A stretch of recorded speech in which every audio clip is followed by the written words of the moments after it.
Buenas a todos, saludos en este nuevo podcast, en este nuevo ratito de historia. Hoy nos vamos a ir a Italia, ¿vale? Como curiosidad tenemos que decir, bueno, pues que Italia es el país con más patrimonio artístico y cultural del mundo, según la UNESCO. Vamos a hablar hoy del Renacimiento. ¿Por qué digo y por qué he hecho esta introducción del patrimonio artístico? Bueno, porque en Europa, junto con España, el país del que os hablo, pues Italia y España son los dos países del mundo que entran en la lista de los tres con más patrimonio, siendo el tercero de estos países China. Pero Italia tuvo una etapa, el Renacimiento, muy interesante, muy importante y muy influyente. También, ¿vale? Todavía quedan, bueno, no restos, muchas de las cosas de estos cuadros, estos restos arquitectónicos, bueno, pues todo esto, mucho es de este Renacimiento, las ideas surgieron ahí. Pero bueno, vamos a meternos en manteca, como se suele decir coloquialmente, vamos a darle caña un poquito al Renacimiento porque os quiero hablar. Me gusta mucho el Renacimiento, Florencia es un gran ejemplo de ello, Roma también, pero Florencia es un gran ejemplo de ello. ¿Y qué os puedo hablar o qué os puedo contar del Renacimiento? Bueno, pues este movimiento cultural y artístico se basa en el renacer, su propio nombre lo dice, de los valores de la antigüedad clásica. Su culmen, su cenit, su auge, su apogeo, lo alcanzó en el siglo XV y se extendería hasta la primera mitad del siglo XVI, poquito más, ¿vale? Desde el siglo XV al siglo XVI, cuando se dio paso al periodo barroco. Como hemos dicho ya, pues bueno, tuvo su origen en Italia, desde donde se extendió al resto de Europa. ¿Qué tenemos que decir en este punto? Bueno, pues que algunos autores afirman que se conformaron dos grandes centros de difusión. A pesar de que el Renacimiento surge y nace en Italia, pues estos dos grandes centros de difusión artística, cultural y también literaria de todo tipo, ¿cuál sería? Bueno, pues sería Italia, ¿vale? Con esas urbes comerciales renovadas, opuestas en carácter a la rigidez del este, a la rigidez bizantina, y luego estaba el norte de Europa, ¿vale? El Renacimiento también llegó a norte de Europa a través de las cortes principescas, sobre todo la Casa Real de Francia. ¿Cuáles son estas características del Renacimiento? Bueno, hay que decir que tuvo expresiones diferentes por toda Europa y que los estilos e intereses desarrollados tienen características comunes que nos permiten comprenderlo e identificarlo, ¿vale? ¿Cuáles son estas características principales de este arte renacentista, tanto en la pintura, en la escultura, como en en el urbanismo, pintura, escultura, arquitectura? Bueno, pues en principio, en un primer lugar, la imitación del arte clásico greco-romano en todas las disciplinas. ¿Esto qué significa? Bueno, pues que el arte clásico era para los renacentistas la referencia fundamental, tanto al nivel de contenidos como en lo que a estilo se refiere. ¿Y qué ocurre? Que se busca en la antigüedad clásica la inspiración. ¿Y qué ocurre con ello? ¿Cuál es la consecuencia? Que para ello se renueva el universo de temas y criterios para la creación estética en toda la disciplina, ¿vale? Yo quiero hacer una torre de un campanario, bueno, pues me voy a fijar en esas antiguas torres romanas, la fachada de la basílica romana, en fin, pero amoldado al presupuesto, al gusto, al estilo y a los materiales que poseo siglos después. La segunda característica, la simetría, el equilibrio y la proporción, SEP, ¿vale? Las siglas, simetría, equilibrio y proporción. Hay que decir que parte de este interés por la antigüedad clásica se expresa en la adopción de estos tres aspectos fundamentales del canon clásico y que no solo fueron vistos como elementos estéticos al servicio de la composición elegante, clara y diáfana, sino como expresión del racionalismo científico y filosófico de la época. En tercer lugar, podemos hablar de la percepción del arte como forma de conocimiento. ¿Esto qué significa? Bueno, pues que en el arte también penetra el espíritu científico. Hombre, por supuesto, porque de otra manera no tendría alma y corazón este arte, ¿vale? Del que hablamos, el arte en general. ¿Y esto a qué debido? Pues que los artistas estudiaban asiduamente pues, geometría, anatomía y otras ciencias y disciplinas derivadas para poder llevar a cabo su trabajo. Cabe decir que si en la Edad Media las artes plásticas estaban consideradas artes manuales, por debajo de las artes liberales, durante el Renacimiento se lucharía para que se comprendieran a las artes plásticas como forma de conocimiento. Otro aspecto o elemento sería el estudio de la naturaleza. Según algunos autores, bueno, pues el arte del Renacimiento ya no es un código de conducta, a diferencia de la Edad Media, sino una especie de inventario del universo, por lo cual el hombre comenzó a pensar en función de las leyes físicas del universo, y se aplicaron conocimientos geométricos, matemáticos, botánicos, anatómicos y filosóficos a las obras de arte que se llevaban a cabo. Vamos a citar, por ejemplo, en las artes plásticas, el desarrollo de los siguientes elementos. En primer lugar, el estudio de la geometría espacial, que perfeccionó la perspectiva lineal o en punto de fuga. Y en segundo lugar, el estudio de la luz diáfana, es decir, en detrimento de la luz colorida del gótico, lo que dio origen al llamado claroscuro. El estudio de la naturaleza trajo como consecuencia el perfeccionamiento naturalismo, es decir, el principio de imitación de las formas naturales en búsqueda de la verosimilitud. Otro elemento es la separación del arte y la artesanía. Atención a esto, La relación del arte con el espíritu nacional. He dicho nacional. Bueno, se puede decir nacional, en el sentido de que no hay una nación todavía construida, pero bueno, todos se consideraban italianos, ¿vale? En este aspecto hablamos de Italia, racional y científico, pues trae consigo la especialización artística. Y poco a poco los gremios medievales de artesanos dan lugar a los talleres de artistas, con lo cual el arte gana autonomía como objeto, relegando a la condición de artesanía todos aquellos objetos subordinados a una función pragmática.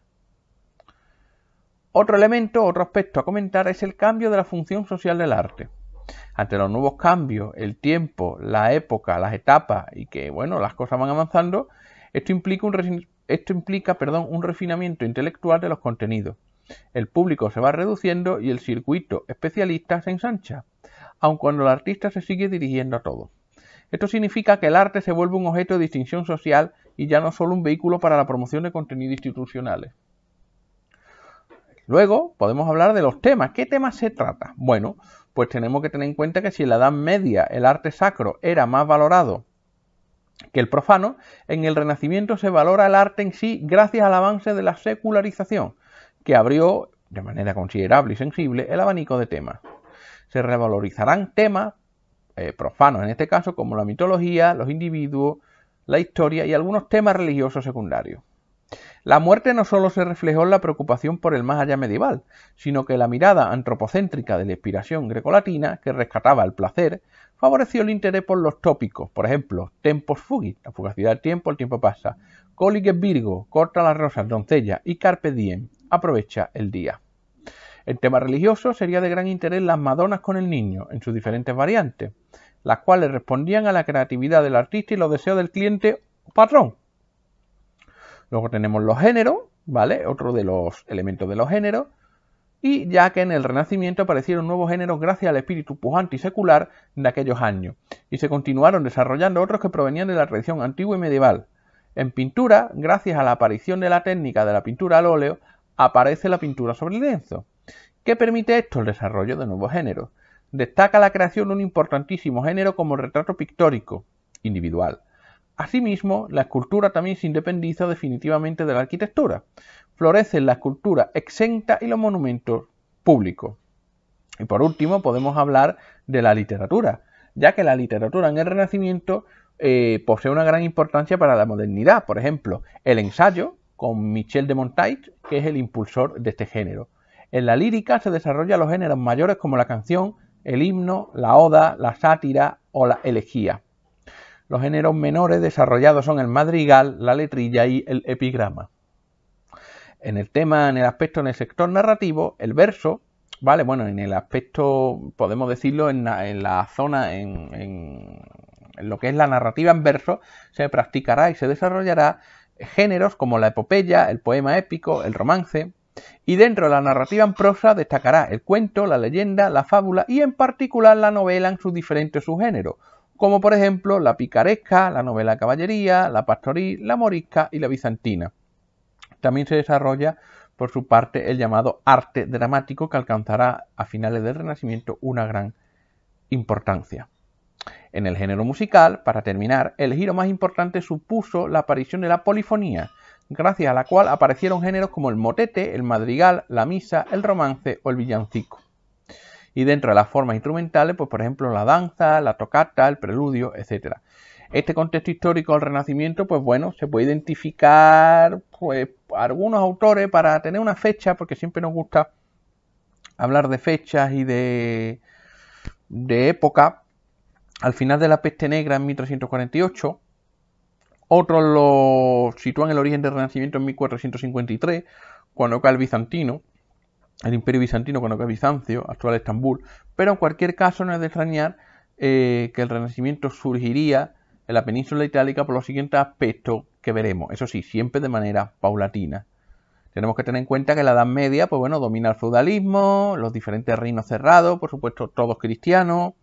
Ya hacia finales de la Edad Media hay desarrollo agrícola, más desarrollo tecnológico, se incrementa la producción, la natalidad, las ciudades, hay mejoras higiénicas. Y luego, después de la peste negra, bueno, tenemos que tener en cuenta la guerra de los 100 años, esa peste negra que coincide con la guerra entre los húngaros y los napolitanos, ¿vale? Como Génova, Venecia, Messina y otras ciudades italianas quedan devastadas por esta epidemia. Y con el fin de esta peste negra, ¿vale? Vamos a coger la vía más bien que indica que surgió tras la peste negra, el Renacimiento, pues comienza un proceso de restauración y coincide en la cena en el contexto campesinos que recuperan tierras sin dueño y los ponían a producir. Asalariados, con mejores pagas debido a la escasez de personal, comerciantes y prestamistas, y se consolida así una economía protocapitalista, es decir, un capitalismo temprano. Tenemos que tener en cuenta entonces que las ciudades italianas, las ciudades-estados italianas, de aquel entonces, comenzaron a anhelar, la grandeza del pasado imperial romano, y que al sumarse a las condiciones económicas y políticas propiciadas por la caída del imperio bizantino, y a esto se le añade el crecimiento de la producción y el comercio occidental, se renueva el interés por la literatura, la filosofía y el arte de la gloria imperial. Es decir, se renueva el interés por la antigüedad clásica. ¿Por qué se llama Renacimiento? Bueno, porque significa esto restauración, superación del inmovilismo, de la inmovilidad social propia de la Edad Media, ¿vale? Y bueno, para resarcir, para volver hasta el pasado grecolatino de Europa y para el orgullo de estas nuevas ciudades, ¿vale? Que se sentían herederas del antiguo pasado imperial romano. Por supuesto, muy pronto el Renacimiento se expande por toda Europa y se transforma, se convierte en una auténtica transformación cultural, ¿vale? Un nuevo espíritu pujante, optimista, una cultura antropocéntrica, ya nos dio el centro del mundo, ya es el hombre, ¿vale? Estos valores pues se reflejan en el humanismo, antropocentrismo, ya no hay esa teología cerrada, ¿vale? Y ese teocentrismo de la Edad Media, ya es el hombre el que es el patrón de su propio barco, ¿vale? Ese racionalismo, ese cientifismo, se valora la antigüedad clásica para bien, se traducen los textos grecolatinos, pero siempre con el hombre en el centro de todo. El hombre es el que,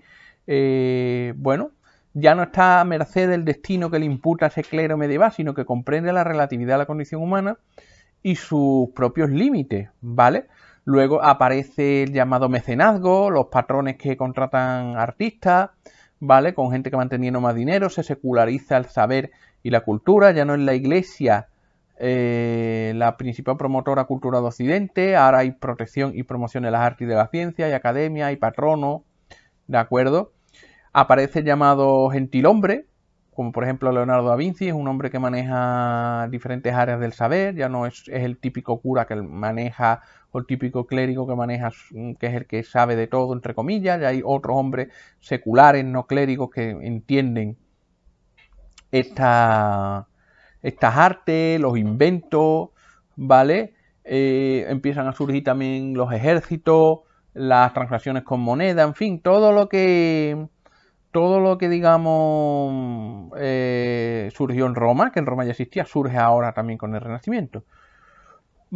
Para terminar podemos dividir las etapas de Renacimiento, bueno, en el 300, 400 y 500, ¿vale? Eso lo podéis ver, fijaros cómo son los italianos no de nacionalistas, sino de chauvinistas y de gente que se quieren, que hubo modelos de Fiat, de ese célebre coche que era el 400 y el 500, ¿vale? Antiguamente, en honor a esta etapa del Renacimiento, ¿vale?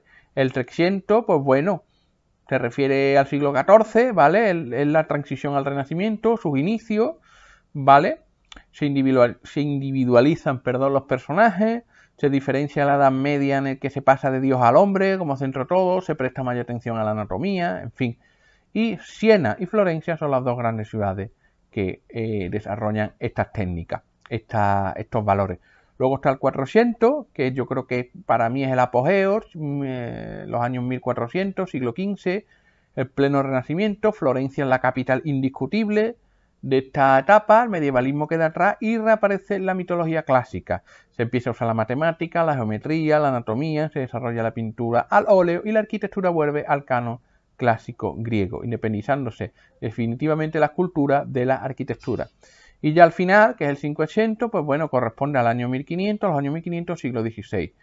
Alcanza la máxima expresión, por ejemplo, en la pintura con el manierismo, que convive con el clasicismo, y la capital cultural se pasa de Florencia a Roma, donde se financian las obras más extraordinarias del periodo renacentista, como la Capilla Sixtina.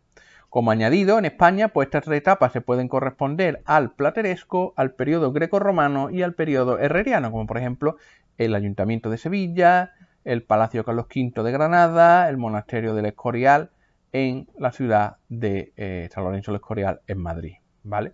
Bueno, pues aquí hemos acabado este repaso. Por supuesto, Leonardo, Rafael, Miguel Ángel, cómo era ese hombre que sabía todo, Leonardo da Vinci, Donatello, David de Miguel Ángel, bueno, todo esto está metido dentro de esta receta, de este gran saco, ¿de acuerdo? Este periodo ilustrísimo y maravilloso de Italia cultural, del que todavía podemos admirar, por fortuna, muchos restos, muchas huellas, muchos monumentos y sobre todo mucha grandiosidad y majestuosidad de la prueba de que el hombre puede hacer cosas muy bonitas y muy buenas en la tierra, y no solo el mal, sino también puede hacer el bien, como se demostró en esta etapa histórica. Hasta aquí hemos llegado, espero que les haya gustado. Viajen, disfruten, vayan a Italia, Florencia, Roma, les encantará, les gustará. Toda Italia está salpicada de esto que les he dicho, en suma, de cultura, de historia y de huellas materiales totalmente imborrables para la memoria y para el alma del hombre. Nos vemos en la próxima entrega, disfruten y cuídense. Hasta la próxima.